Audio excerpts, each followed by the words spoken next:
everyone. So obviously I am Cassie Therrien-Abell, and I am a holistic personal trainer that's been working in the wellness industry for just over 10 years. As she mentioned, I specifically work with behavior and habit change psychologies to help people learn to prioritize exercise and nutrition in a sustainable way. Basically, this means that when I'm working with a client, I spend a lot of time helping them overcome mental barriers, dig into their deep motivators, and get a better understanding of their own bodies and minds to achieve lasting change. Today, we're specifically going to focus on the mental barriers, obstacles, and stigmas that primarily affect women on their path to wellness, success, and productivity. Before we get into that, I'm actually going to start with a story of my own for this. So, for a little bit of context, early in my fitness career, I competed in a few bodybuilding competitions to get a better understanding of that world and experience for future clients. For those of you who may not know, to compete in a bodybuilding competition and be successful, you must achieve an unsustainably low body fat percentage. A percentage so low that temporarily losing your menstrual cycle for up to a few months is considered normal in the realm of that sport. Though obviously that is not a healthy state to be in, that does not prevent those body types from regularly being glorified because of beauty standards. So, fast forward a few years in my career, and I'm working at a luxury gym. For the sake of discretion, we can call it Solstice. While I was working there, I of course talked to a colleague that had been there a little bit longer than me and was seeking advice on how to be a better coach, how to build my business. Oftentimes, the sorts of advice that I would receive would consist of things like suggesting I grow my hair out or style it differently, suggesting I wear more makeup, or telling me to wear more expensive clothing and jewelry. While those suggestions alone are problematic enough, on two separate occasions with two separate individuals, I received advice that I will never forget. These were men who had seen my bodybuilding photos. So when I approached them in their own unique way, and I asked them for advice, they informed me that I almost had everything it took because I really knew my stuff. If now I could just go back to that physique.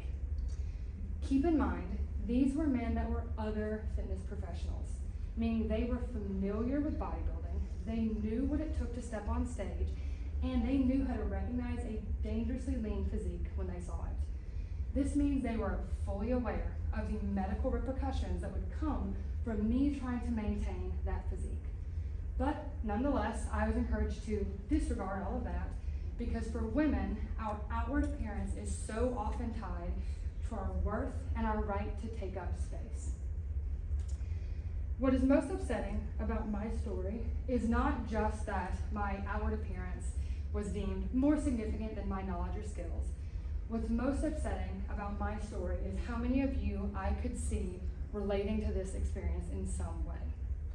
While everyone has internalized beliefs that we use to self-sabotage, make ourselves small, or sometimes make excuses when we do fail, because most of the women in this room have a personal anecdote that is in some way similar to mine, the impact of those beliefs is far more overpowering.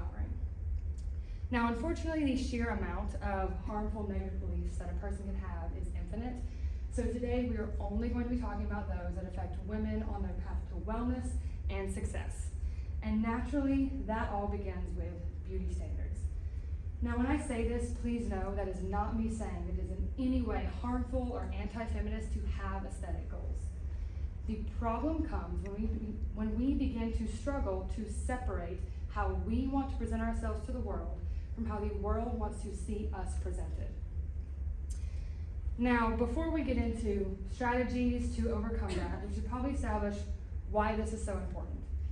After all, as long as we're exercising and eating well, in theory, that should be good for us. However, that is not always the case. Let me explain. I can't tell you how many times I've had a female client come to me with a photo from social media telling me how she wants to look, only to work really hard, get about halfway there, and then realize that what she really loves seeing in the mirror looks nothing like those photos. Or in some cases, more tragically, actually getting all the way there, reaching that finish line and then realizing she no longer recognizes herself or likes her own reflection. So then, how do we deal with the noise of beauty standards? The solution isn't actually a strategy to filter through it and pick out the messages that we like. The solution is just to put the whole thing on mute. We do this by beginning to mentally reframe our goals as a part of our own desires, values, and passions, not of societal expectations and competition. What I mean by this is before we get caught up in our outward appearance, we want to focus on and get excited about what we can teach our bodies to do and how we want to mentally and physically feel along the way. The possibilities in that space are limitless, and more importantly, if we focus on what we want to be able to do with our bodies, that is going to drive aesthetic goals that are actually deeply personal to us and relevant to our own lives. Before we, you're fine, okay. In this process, we have to take the time to really evaluate ourselves, what we care about most, and we have to be patient with ourselves along the way. This process of finding what I call your deep motivator is not something that's going to happen overnight and probably not within the next week. Finding your deep motivator really takes evaluating what you're passionate about and what is actually going to impact your life every single day and improve your quality of life in that process. This is the first step to reframing. And yes, like I said, while we're doing this, we can still have aesthetic goals, and most of us probably will. But to understand what body is going to make us feel the most confident and the sexiest, we have to start putting our goals in the context of how we want to live our lives, not how we want to look while we live our lives. Though this process is not fast or linear, a good strategy to begin is the rule of 5 whys. This is basically a specific strategy to take the time to evaluate yourself and what really matters to you. That process looks something like this. You would start with your base goal or your flat goal, and there's a section in the brochures for you to do this yourself if you want to. So usually your flat goal is something like, I want to build muscle, I want to lose weight, or I want to be a little bit more flexible. Whatever that is, write that down, and yes, I mean it, pen and paper, write all of this down. Once you have that, take a look at that goal and ask yourself why this is important to you, why it matters to you to achieve that original goal. Write that down as well. Then again, look at what you've written and ask yourself why this matters, why this is going to actually impact and improve your life. Continue along this process until you've asked yourself why at least 5 times. You can absolutely do more than this if you feel like you get to the end and you need to dig deeper, but 5 is typically the minimum. Once you've gone through this process, if you were patient and honest with yourself, you should be left with a deep motivator that is unique to you and lights a fire in you to keep you moving toward your goals. After you've done this, you will have your motivator that will be at the heart of your wellness routine. So now we can talk action steps. The first rule of truly sustainable health and fitness is simplicity. The second is consistency. Simplicity is king because if we keep it simple, slow, and realistic, it is pretty easy after that to stay consistent. Now I know that when we decide we're going to start a new journey, especially a wellness journey, it is very easy to get overzealous and pick 100 new and exciting things that we want to shove into our perfect routine. I'm sure most of us, myself included, have at least once sat down to curate the perfect routine that was complete with yoga and meditation, cardio, meal planning and prepping, and a few days in the gym, all perfectly teetered in our schedule, and then we sat back, looked at it, and thought, okay, perfect. Now if everything goes to plan, I will be healthier than I've ever been. And then life got in the way. And it's not your fault. The truth is, if that's happened to you, that approach was destined to fail before you ever started it. It was destined to fail because it's rooted in perfectionism. Rooted in the idea that you have to check off every single teeny tiny little box all at once to make any progress at all. When the goal is perfection, it is very hard to stay consistent. The first time a deadline gets pushed up, we have to work late, or we need to stay home with a sick child, everything starts to fall apart. So most of you can get on Google right now and probably find dozens, if not hundreds, of different strategies and hacks to keep a simple and sustainable routine. But I want to send you away with something that is going to apply to all of you and that you can implement immediately. And that is planning for your worst day, not for your best. This means that instead of choosing habits that hinge on everything going to plan, start choosing habits assuming that nothing will. To start this process, you first envision your most hectic and stressful day or week that you've had in the last 3 months. And I actually want to give you guys a little head start. So we're going to kind of go through this a little bit. If you want to close your eyes, you can. But just get an image in your mind of the most stressful time you've had in the last few months. Really think about what was going on during that time, what was affecting your schedule, what was making it so stressful. Also think about how you were mentally and physically feeling during that time. What was your energy like, and what did you have the bandwidth for? Once you have a clear image of that, and you've put yourself back in that place, as uncomfortable as it may feel, now you would start choosing habits that you could have made work even during that time. That stressful week becomes your new baseline and the foundation on which all new habits will be built. Now, in doing this, I would also like to encourage you, when you're setting new habits, to set habits that are a little bit more specific than I want to exercise more or I want to eat less processed food.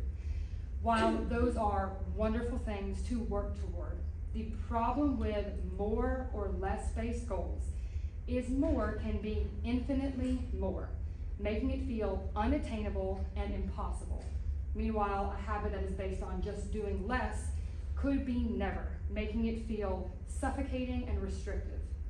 So when you're setting your habits, whenever possible, put thresholds on either end of them so that along the way you're actually collecting successes and wins to keep you motivated.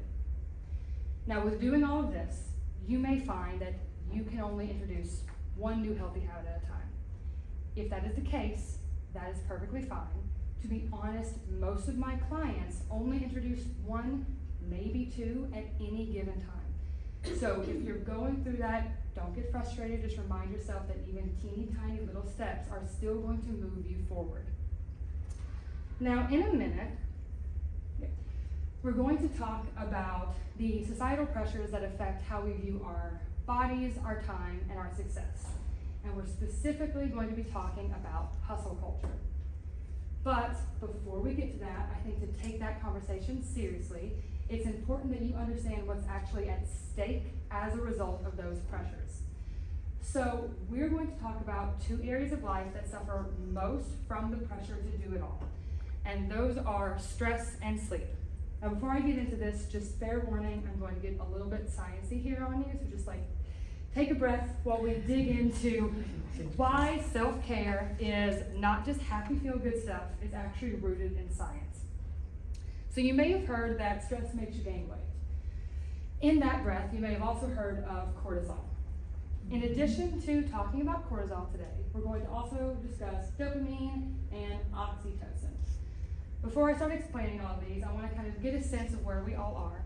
So just really quickly for me, raise your hand if when you hear cortisol, you think of the bad stress hormone. Okay. Now, raise your hand if dopamine makes you think of instant gratification or social media. Right. It's that little hit that we get from scrolling through our phone or getting a notification. Now, oxytocin may be a little bit less commonly known, but raise your hand if you think of love or happiness when you hear oxytocin, or for some of you, you may think of it as the hormone used to induce labor. Anyone familiar with it? Okay, yeah, that's the one that a lot of people are familiar with. So if we were to sum all of that up, that would mean that cortisol is bad, dopamine is addictive, and we could all use a little bit more oxytocin in our lives. While none of this is necessarily incorrect, it is also not the complete picture of these hormones. The truth is, All of these have the potential to be good or bad, and all of them play a vital role in our health and can be used to motivate us toward our goals. So let's talk about it. Yeah, there we go. Starting with cortisol. So now, does cortisol make us gain weight? Yes, it absolutely does. Because it is a survival hormone, it slows down our digestion. And I'll explain that more in just a second. However, does cortisol also boost our immune system, support recovery, stimulate brain function, and help to reduce inflammation? Also, yes, because it's a survival hormone. Something to keep in mind with a lot of our bodily functions, especially cortisol, is that a lot of them are still very much based on our biggest stressor being running from a predator. So while it's important to digest our food, being able to move, keep moving, and think straight is going to do a lot more for keeping us alive than digesting our last meal. So, to conserve energy, cortisol shuts down anything that it deems non-vital and ramps up everything else. Moving on to dopamine, our instant gratification hormone, or as I like to think of it, our inexplicable motivation hormone. This one is pretty straightforward. It just latches onto something that it wants you to go get to stimulate that dopamine production, wakes up the brain, and gets you moving in one way or another to go and get whatever that is. Now, sometimes in modern times, that movement is just kind of scrolling through our phones, but as far as dopamine is concerned, it did its job. Now, with that description alone, some of you may already be connecting the dots as to how dopamine can benefit us toward motivation, which we will get to, but first let's move on to talking about oxytocin, our happy love hormone. So this one really is just kind of an all-around good hormone most of the time. It helps to reduce stress, calms us, contributes to arousal, all fun things. Much like cortisol, oxytocin also plays a role in boosting our immune system, managing inflammation, and supporting recovery. The difference between these two is that cortisol has a pretty low threshold for how long it can maintain those functions. So I always say, think of it kind of like the starter in a car. It just kind of fires everything up with that initial spark, and it might run for a little bit, but at a certain point there's going to be a steep drop off. So that's why switching out of cortisol production and into oxytocin production is so incredibly important for our health. So with all this in mind, what does that mean for our health and wellness? So in this realm, I like to think of it kind of like a cycle. So let's say that the thing that dopamine has decided it has latched onto is exercise. What it's going to do is wake up your brain and get you moving to go exercise and move your body. In that case, your heart rate is going to elevate, and then cortisol is going to clock in to immediately get to work on the early stages of recovery, inflammation management, and also fire up your immune system, make sure you're thinking straight and can actually focus on the task. Cortisol has the capacity to keep working basically throughout a workout until such time as we're intended to do a nice cool down and stretch and we come back into oxytocin. So as you might be able to imagine, oh no, I skipped something, I'm sorry. Oh, the problem with all of this is that cortisol is a little bit of a workaholic. So it's not going to clock out until someone else, like oxytocin, forces it to. When that doesn't happen often enough or quickly enough, so like when we're stressed at work and we don't shut it down as easily as we do during a stretch after a workout, that is when we start to see all of those unfavorable side effects of cortisol. So things like a weakened immune system, increased risk of injury, excess fat storage, and brain fog. Now, with hearing all of that, it probably sounds a little bit contradictory that most of those side effects are the same thing as the benefits of cortisol, but again, keep in mind, after it hits that kind of threshold, it drops off and everything starts to shut down if oxytocin never comes in and takes over. Where we see people's bodies and minds start to fall apart as a result of stress is when we don't switch out of that cortisol production and we end up just living our lives in fight or flight. This is why it is so vitally important that we have strategies to mitigate those stressors and allow us to switch out of fight or flight and into rest and digest, which is the state where everything is functioning optimally again. When that happens correctly, we spend most of our lives in rest and digest, until basically the cycle starts itself back over again from dopamine. So all of these clearly have a time and a place, and all three are vital to our health.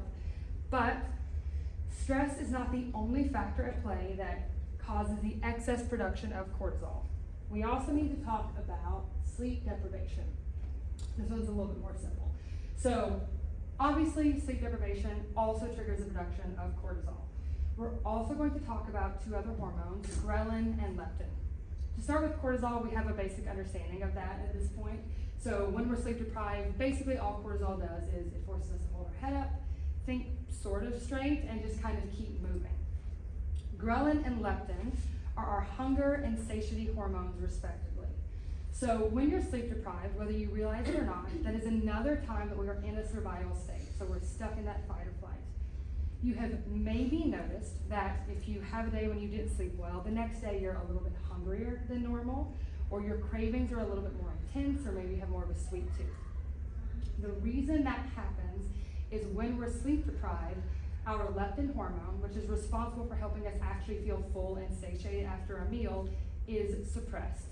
Meanwhile, ghrelin is left to do whatever it wants, making us much hungrier throughout the day. So all of this means that only sleep deprivation alone can weaken your immune system, increase your risk of injury, lead to excess fat storage, and then on top of that will actually make you eat more. So what do we do with all of this information? Now that you have a better understanding of stress and sleep and all those hormones than the average person, how do we fix this?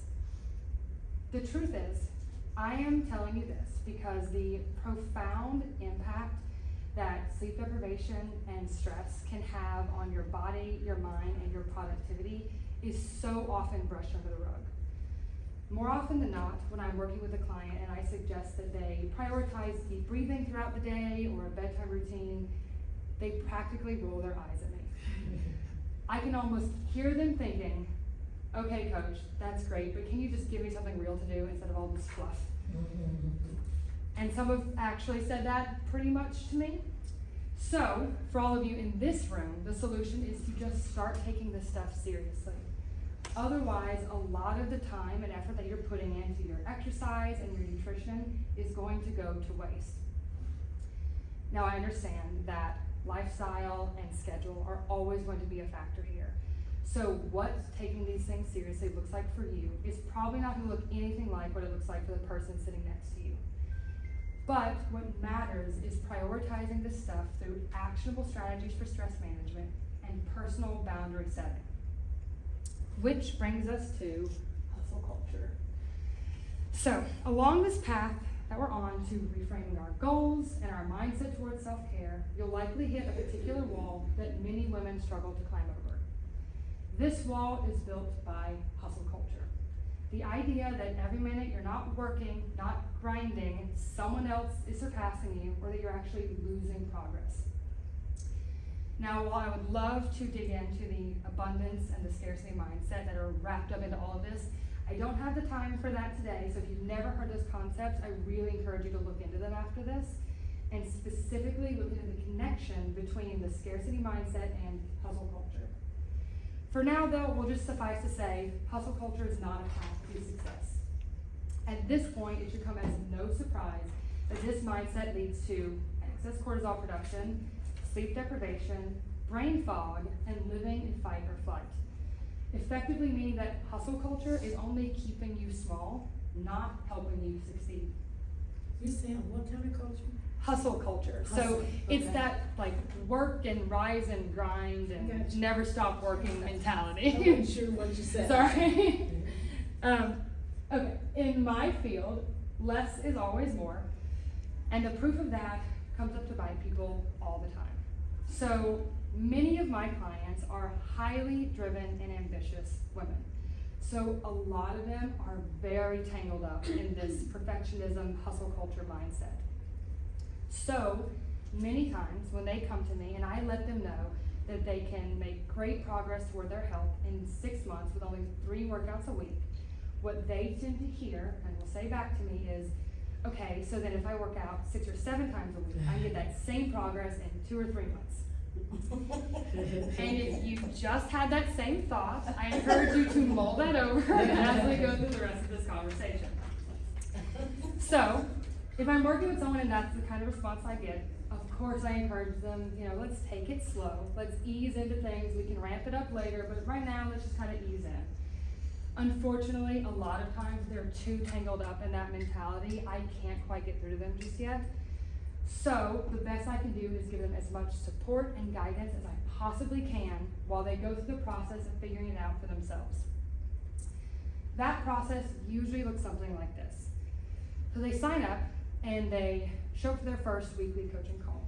When we're on the call, I glance at their calendar and I see they worked out 7 days in a row for the last week. So I bring this up and I ask them about it, but at this point, they are so excited and motivated and still physically feeling great. So because it's just not productive to discourage someone's motivation, even when it is misguided, I simply congratulate them and we move on. 3 weeks later, they show up to their weekly call and they mention their back is starting to bug them a little bit. So I let them know that I'm going to add some exercises to help them decompress and reduce the pain for the next 3 or 4 workouts. I also, of course, take this opportunity to suggest, hey, maybe we scale things back to 3, maybe even 4 times a week. Usually I hear, no, it's fine. I'm just going to take those same exercises. I'm going to do them every single day from now on. Okay, and we move on. 3 weeks later, they show up to their call, and I notice they're a little bit sluggish, moving kind of slow. So I ask them what's going on, and they just say that they're just a little bit tired. So I point out that maybe they're tired because their body is begging them for some recovery and some rest time. So maybe we scale it back or just take a whole week off. No, it's fine. I didn't sleep well last night. This isn't an ongoing thing. I'll sleep better tonight. It'll be totally fine. Okay. 4 weeks later, I get this text. Hey, I felt something pop during my workout this morning. I went to the doctor. They said I tore my hamstring. I have to rest it for 2 weeks and then start PT. Oh my goodness, I am so sorry that happened to you. Obviously take all the time you need to rest.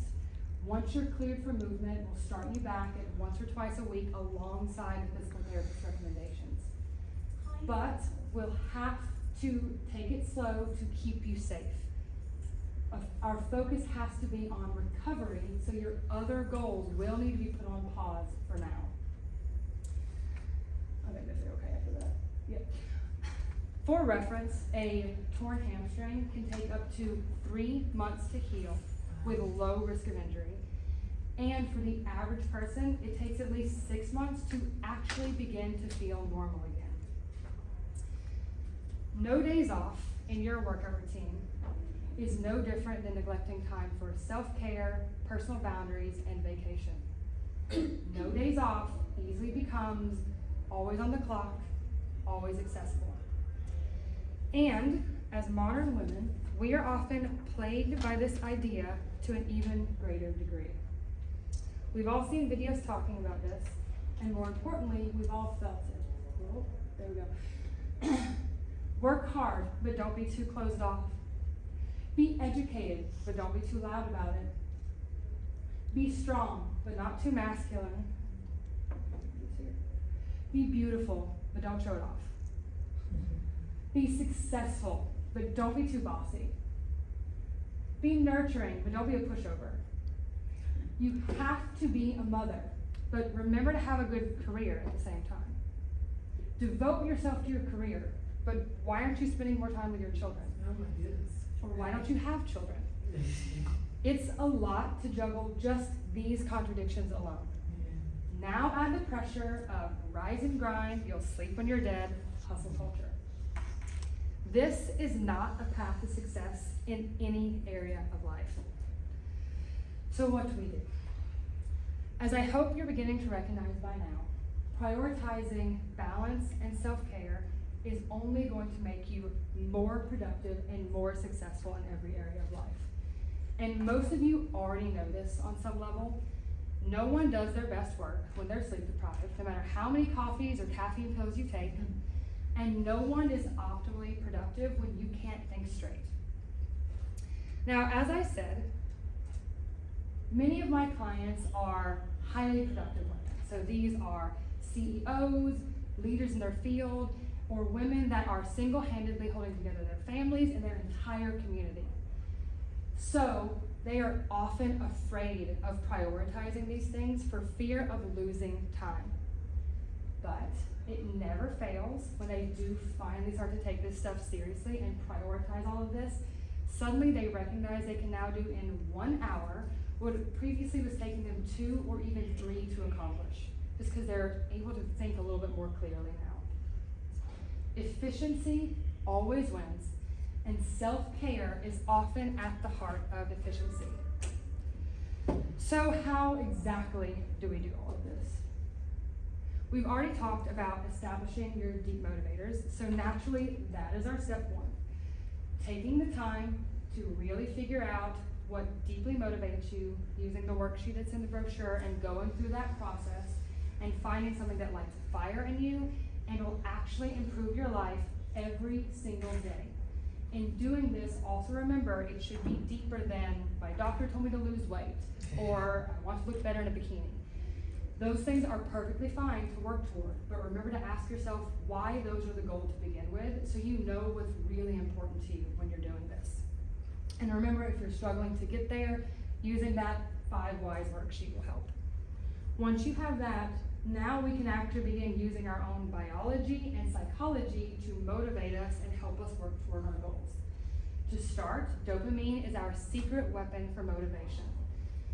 Dopamine is actually the reason that finding that deep motivator has to be your step 1.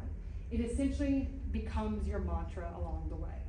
So every time you work out, every time you prepare a nourishing meal, every time you honor your personal boundaries, and every time you need a little extra reassurance that you're on the right path, remind yourself of your deep motivator.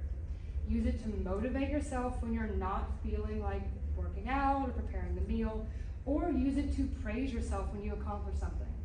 If you need to, write it on 1,000,000 sticky notes and cover all of your walls with it. It doesn't matter how you do it, but use that motivator and use the fire it lights in you to trigger the dopamine response in regard to our habits and our goals. Once you've done that effectively, we of course need to address the oxytocin-cortisol balance. This is where those personal boundaries become incredibly important. If you haven't figured this out by now, I'm a really big fan of telling people to write things down, to lock it in, and to commit yourself to it. So personal boundaries are another good time to do that. If you need a head start, a couple of my favorites to encourage are choosing to not sacrifice your stress and your sleep to help someone else get rich, or choosing to delegate your way out of micromanaging yourself into an early grave. In setting these personal boundaries, I also encourage my clients to abuse their work calendars. Use it to block off any time you set aside for self-care, workouts, or vacation to ensure that that time cannot be stolen from you. You may also want to block off little 5-minute windows throughout your day for just quick stress relief. This can be 5 minutes to take a few deep breaths, 5 minutes to just sit outside and photosynthesize a bit, or 5 minutes to just sit and be silent. All 3 of those activities are going to lower your heart rate, slow the production of cortisol, and allow us to get back into oxytocin and that rest and digest state. Now, before we take time for questions, I want to wrap this up the same way I wrap up every coaching call with clients, and that is by reviewing your actionables. Do we have time for questions? Oh, okay. So, to start, I want to remind you that you are not expected to, and you should not try to implement every single thing that I said here today all at one time. Remember, if you're feeling tempted to do that, that is that perfectionism and hustle culture mindset talking, so try to shut that down and be willing to be patient and take it slow. Instead, focus on planning for your worst day, not for your best, managing your stress, and prioritizing goals, or habits rather, that align with your deep motivator. So in taking this slow, that may mean that you just start with a few deep breaths before your meals to support weight loss and help with stress management. Or perhaps you decide your first actionable is just to prioritize a bedtime routine or a digital detox, which is avoiding screens for like 30 minutes, to manage your cravings and to support recovery. Regardless of what it is, make sure it deeply aligns with that motivator and that it is in line with honoring your personal boundaries, your self-care, your stress, and your sleep. And keep in mind that doing all of this is only going to make you more productive and more successful, not less. Any questions?